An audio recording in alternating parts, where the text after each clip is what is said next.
Assalamualaikum warahmatullahi wabarakatuh. Perkenalkan, nama saya Dwi Fajar Fitrotulga, mahasiswa PBG Daljab Angkatan 3 Universitas Sanata Dharma Yogyakarta. Di sini saya akan menunjukkan sebuah video praktik pembelajaran PPL 1 siklus 2. Selamat menikmati.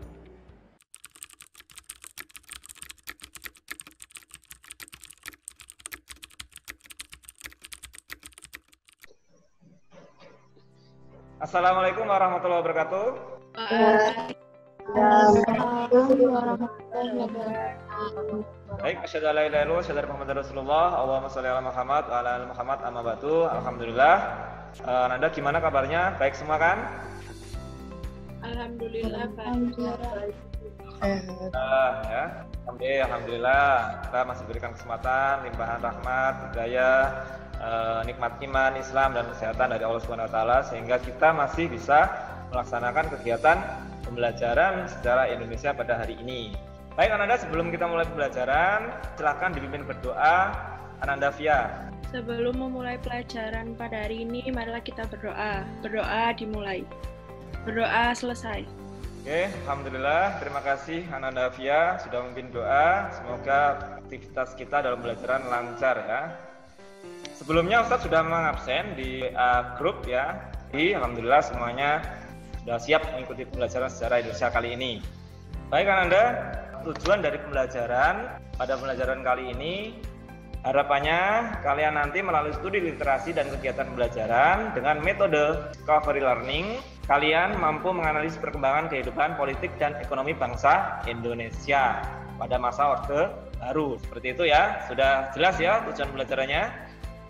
Nah, tentunya kita harus tetap menjaga kesehatan ya, karena kondisi pandemi seperti ini dengan mentaati protokol kesehatan, ingat 3M, mencuci tangan, pakai masker dan menjaga jarak ya. Dan semoga kita senantiasa diberikan kesehatan oleh Allah Subhanahu wa taala. Nah, langkah-langkah dalam pembelajaran hari ini sebelumnya Ustadz sudah mengunggah ya di Google Classroom LKPD, bahan ajar dan tugas kalian apa aja ya pada hari ini. Kemudian di situ juga ada link video. Sudah ditonton? Sudah. Coba sekarang siapa yang bisa memberikan identifikasi tentang video yang sudah Ustadz share ya, di link Google Classroom itu? Ya, silakan. Video tersebut berisi tentang masa pemerintahan Orde Baru dan di dalamnya terdapat banyak kebijakan-kebijakan ekonomi dan politik. Oke, terima kasih. Oke, kita lanjut materinya. Nah, sekarang kita kupas satu persatu ya, kebijakan politik dalam negeri. Yang pertama, ini apa aja kebijakan politiknya? Yang pertama berupa pembubaran Partai Komunis dan organisasi masanya. Ini merupakan wujud dari kebijakan pertama ya oleh Soeharto melalui Super Semar itu kan, surat perintah 11 Maret yang didukung oleh Tritura yang minggu lalu sudah Ustaz jelaskan, yaitu membubarkan Partai Komunis dan organisasi-organisasi masanya. Itu yang pertama. Nah, kemudian yang kedua yaitu penyederhanaan partai politik yang pada masa Orde Baru itu ada berapa partai? Golkar, PDI, sama PBB. Ya, nah itu memang sengaja dibuat 3 partai seperti itu ya oleh Soeharto, yang dimana Soeharto nanti menggunakan kendaraan Golkar agar selalu memenangkan dalam pemilu. Artinya kenapa Soeharto itu selama 32 tahun menjabat sebagai presiden, seperti itu. Kemudian selanjutnya yang ketiga yaitu pemilu atau pemilihan umum. Berikutnya setelah pemilihan umum, yang keempat kebijakan politik dalam negeri ya di bangsa ABRI itu adalah menjadikan ABRI sebagai tentara pejuang dan pejuang tentara. Maksudnya ABRI selain menjaga stabilitas militer, tapi juga mereka bisa menjadi birokrasi atau yang duduk di pemerintahan. Yang kelima apa? Pedoman penghayatan dan pengamalan Pancasila. Ya, atau disingkat dengan P4. Di sini tujuan dari P4 ya menjadikan Pancasila dan UUD 1945 ya itu benar-benar dilaksanakan dengan konsekuen, dengan disiplin. Nah, misalkan politik luar negeri itu yang pertama kembali menjadi anggota PBB Indonesia, kembali menjadi. Yang kedua, normalisasi hubungan dengan negara lain. Tadi yang awalnya konflik dengan Malaysia, akhirnya dinormalisasi. Orde Baru itu mensinyalir bahwa Cina ikut campur tangan dalam negeri Indonesia, yaitu adanya peristiwa G30 SPKI itu. Oke, itu kebijakan dalam hal politik. Nah, sekarang yang kedua yaitu kebijakan dalam hal kehidupan ekonomi. Orde Baru ini fokus dalam hal pembangunan masalah ekonomi, karena pada saat itu memang terjadi inflasi ekonomi. Kemudian yang kedua, MPRS mengeluarkan garis program pembangunan, outputnya dalam bentuk program-program pembangunan per 5 tahun. Nah, ini gambarannya trilogi pembangunan. Yang pertama, pemerataan pembangunan dan hasil-hasilnya menuju kepada terciptanya keadilan bagi seluruh rakyat Indonesia. Pertumbuhan ekonomi yang cukup tinggi, harapannya menjadi negara maju. Kemudian yang ketiga, stabilitas nasional yang sehat dan dinamis. Nah, gimana nanti dijabarkan? Dibagi menjadi beberapa tahap, ya, atau disebut dengan repelita, rencana pembangunan 5 tahun. Baik ya, Nanda, itu materi yang sudah disampaikan pada pembelajaran kali ini.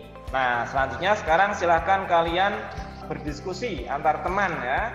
Silakan japri, silakan WA dengan teman kalian, pilih salah satu topik. Silakan kalian berdiskusi.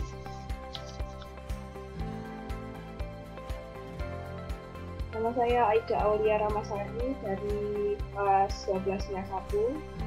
Saya mau mempresentasikan kebijakan politik luar negeri dengan Faradia. Pada masa Orde Baru, politik luar negeri di Indonesia yang bebas aktif kembali dipulihkan. MPR mengeluarkan sejumlah ketetapan yang menjadi landasan politik luar negeri Indonesia. Pelaksanaan politik luar negeri Indonesia harus didasarkan pada kepentingan nasional, seperti pembangunan nasional, kemakmuran rakyat, dan kebenaran serta keadilan. Sumbernya dari Wikipedia. Habis ini nanti kita game ya, kuis tentang materi hari ini. Sudah siap untuk bermain game?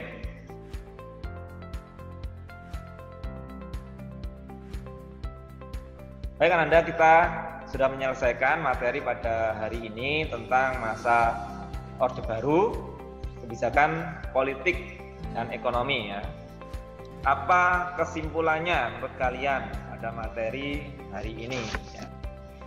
Kesimpulan dari pertemuan kali ini yaitu keadaan politik dan ekonomi pada masa Orde Baru adalah dengan adanya pembangunan di masa Orde Baru itu kan pembangunannya kembang pesat dibandingkan dengan Orde sebelumnya. Nah, dengan adanya pembangunan ini itu tuh sangat bermanfaat untuk orde-orde selanjutnya, termasuk orde sekarang. Oke ya, terima kasih Ananda Akila ya, nilai yang bisa diambil. Ya, kalian sebagai generasi muda harus terus melanjutkan perjuangan ya, perjuangan dalam hal apa? Pembangunan negara ini agar negara ini menjadi lebih maju ya, seperti itu. Nanti kalian tuliskan refleksi kalian ya di Google Classroom yang sudah Ustadz unggah di situ. Ya, jangan lupa refleksinya dari pembelajaran hari ini seperti apa. Seperti itu. Dan jangan lupa jaga kedisiplinan kalian ya, dimanapun kalian berada, baik dalam pembelajaran di sekolah maupun kedisiplinan kalian di rumah, di lingkungan masyarakat, agar kelak nanti kalian bisa menjadi orang yang berguna. Seperti itu. Oke, habis ini jangan lupa ya, di Google Classroom di situ sudah ada tugas produk laporan tertulis. Silakan dikerjakan. Untuk pembelajaran berikutnya, insya Allah Ustadz akan memberikan materi tentang akhir masa Orde Baru. Sebelum Ustadz tutup, silakan doa. Mari kita akhiri pembelajaran hari ini dengan bacaan hamdalah dan doa kafaratul majelis. Alhamdulillah Rabbil alamin.